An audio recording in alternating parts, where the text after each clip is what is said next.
Et si je vous disais qu'il y a un pays où le grand remplacement, ce changement démographique majeur suite à l'arrivée massive d'immigrés a eu lieu? Il s'agit de l'Argentine. À la fin du 19e et au début du 20e siècle, on comptait en Argentine, comme dans la plupart des pays voisins d'Amérique latine, des Noirs parmi la population. Il s'agissait de descendants d'esclaves qui avaient été amenés ici lors de la traite négrière.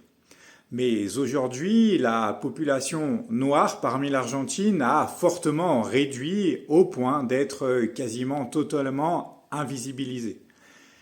C'est dû à une arrivée massive d'immigrés européens au cours du XXe siècle. J'ai déjà parlé dans une précédente vidéo des Oriundi, c'est-à-dire la diaspora italienne qui est venue massivement s'implanter en Amérique latine, que ce soit en Argentine, au Brésil, en Uruguay ou bien dans d'autres pays.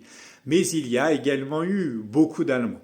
À la fin de la Seconde Guerre mondiale, l'Argentine a en effet été un refuge pour des nazis et leurs familles.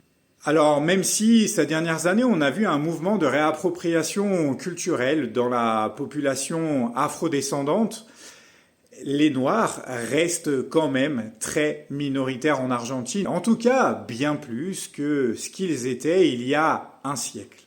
Et en parlant d'immigration européenne en Amérique latine, n'oubliez pas, dans un peu moins d'une semaine, vous pourrez plonger dans les Oriundi du Venezuela, la communauté italienne, la diaspora italienne de Caracas, avec mon nouveau polar qui sort le 10 octobre. À très vite.